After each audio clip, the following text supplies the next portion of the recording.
మీరు ఏదైనా ప్రాపర్టీని ఏదైనా ఆస్తిని కొనాలనుకుంటున్నారా? అయితే సుప్రీంకోర్టు ఒక పెద్ద బాంబ్ వేసింది. ఒకవేళ ప్రాపర్టీ రిజిస్టర్డ్ అయినా మీ పేరు మీద property is not safe until ఈ లైన్ ఆఫ్ డాక్యుమెంట్స్ అన్నీ ఉండాలి అని చెప్పింది. ఆ డాక్యుమెంట్స్ ఏంటో మనం చూద్దాం. First comes title deed. First ఇందులో మీరు చూసుకోవాల్సింది ఫస్ట్ టైటిల్ డీడ్ ఉందని. టైటిల్ డీడ్ అంటే ఏంటి?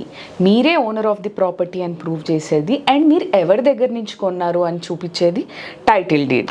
ఈ రిజిస్టర్డ్ సేల్ డీడ్ ఏంటి అని అంటే it's a legal document. Okay, ఈ లీగల్ డాక్యుమెంట్ ఏమని చెప్తుంది అని అంటే మీరే ఓనర్ ఆఫ్ ది ప్రాపర్టీ, మీరు కొనుక్కున్నారు, లేదు అని అంటే మీకు సంక్రమించింది గిఫ్ట్ డీడ్ ద్వారానో లేకపోతే ఇన్హెరిటెన్స్ త్రూ మీ పూర్వీకుల ఆస్తి మీకు వచ్చింది, లీగల్గా వచ్చింది అండ్ ఎవరి నుంచి వచ్చింది అనేది ఇది ప్రూవ్ చేస్తుంది సేల్ డీడ్. అండ్ ఒకవేళ మీరు కొనుక్కున్న ఆస్తి అయితే డెఫినెట్గా సబ్ రిజిస్టర్ ఆఫీస్ దగ్గర నుంచి మీకు రిజిస్టర్ అయి ఉంటుంది కాబట్టి ఇది ఒక గవర్నమెంట్ అథారిటీ నుంచి వచ్చినది కాబట్టి దీనికి వ్యాలిడిటీ బాగుంటుంది. Next comes mother deed. Mother deed ఏంటి అని అంటే యూజువల్లీ మనం వాడుక భాషలో లింక్ డాక్యుమెంట్స్ అంటాము.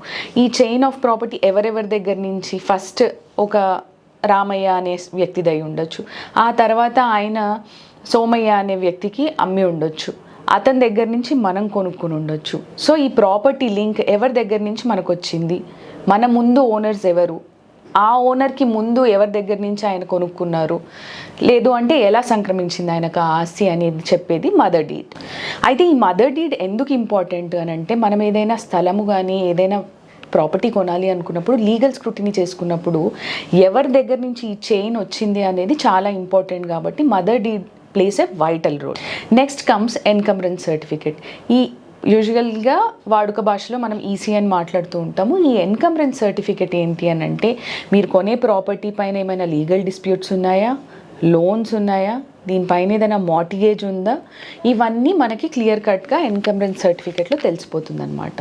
సో మనం కొనే ప్రాపర్టీ డిస్ప్యూట్ ఫ్రీయా, దీని మీద ఏం లోన్స్ ఉన్నాయా లేదా, ఓకే, కోర్టుకి ఏదైనా అటాచ్మెంట్స్లో ఉన్నాయా అనేది క్లియర్గా తెలుస్తుంది. సో ఎన్కంబరెన్స్ సర్టిఫికేట్ కూడా it plays a vital role. Next comes possession letter. Possession లెటర్లో యూజువల్లీ ఏముంటుంది అని అంటే మన పేరు మీద రిజిస్టర్డ్ ఉన్న ప్రాపర్టీ మనము ఆ ప్లేస్లో ఆక్యుపై అయ్యి ఉన్నామా, లేదు అని అంటే మనం ఎవరికైనా రెంట్కి ఇచ్చామా. ఈ పొసెషన్ లెటర్ చాలా ఇంపార్టెంట్. ఎందుకంటే మనము కోర్టుకి ఏదైనా కేసులో వెళ్ళినప్పుడు ఆ ప్రాపర్టీ యొక్క పొసెషన్ మన దగ్గర ఉందా లేదా అనే దాని మీద కూడా కోర్టు కేసులు డిపెండ్ అయి ఉంటాయి కాబట్టి ఈ పొసెషన్ లెటర్ కూడా మనకి ఉండాలి. Next comes mutation certificate. ఇది చాలా ఇంపార్టెంట్ అండి. మ్యూటేషన్ సర్టిఫికేట్ ఏంటి అని అంటే లోకల్గా గవర్నమెంట్ బాడీది ఏదైతే రెవెన్యూ రికార్డ్స్ ఉంటాయో దాంట్లో ఓనర్షిప్ మన పేరు మీద ఉందా లేదా, మన పేరు మీదకి ట్రాన్స్ఫర్ అయిందా లేదా. Okay, this is very important. Mutation certificate ఎందుకు అవసరము అని అంటే రెవెన్యూ రికార్డ్స్లో మన పేరు మీద కనుక ప్రాపర్టీ ఉంటే అప్పుడు మనమే వాళ్ళు ట్యాక్స్ రిసీట్స్ ఇవన్నీ పంపుతూ ఉంటారు, మనం వాటికి ఆ డబ్బు కడుతూ ఉంటాము. సో ఇది లీగల్గా నాదే, ఇన్నేళ్ల నుంచి మేము ట్యాక్స్ కూడా కడుతున్నాము అని చూపించుకోవడానికి mutation certificate plays a vital role. ఈ మ్యూటేషన్ సర్టిఫికేట్ ఇవ్వడం వల్ల మనకి ఏదైతే గవర్నమెంట్ రికార్డ్స్లో మనం ఉండడం జరుగుతుంది ఓనర్ ఆఫ్ ద ప్రాపర్టీగా, దానివల్ల మనం ట్యాక్స్ పే చేస్తుంటాం కదా. ఈ ప్రాపర్టీ ట్యాక్స్ రిసీట్స్ కూడా మనకి చాలా ఇంపార్టెంట్. ఎందుకంటే మనం యాక్టివ్గా ఉన్నాము, మనం చాలా రోజుల నుంచి దీనిపైన ట్యాక్స్ కూడా పే చేస్తున్నాము అనేది మనం లీగల్గా ఏదైనా బ్యాటిల్ ఉన్నప్పుడు ఈజీగా ప్రూవ్ చేసుకోవచ్చు. వీటన్నిటి వల్ల మన రీసేల్ ఆఫ్ ప్రాపర్టీ చేయాలి అనుకున్నప్పుడు మనకి హ్యాజిల్ ఫ్రీ అవుతుంది. నెక్స్ట్ మీరు ఏదైనా ప్రాపర్టీ కొన్నప్పుడు పేమెంట్ ప్రూఫ్స్ అనేది పెట్టుకోవాలి.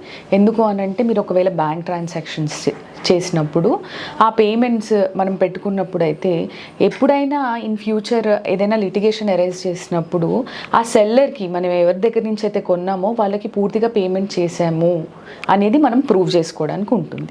ఒక ఎన్ఓసి సర్టిఫికేట్ తీసుకోవాలి.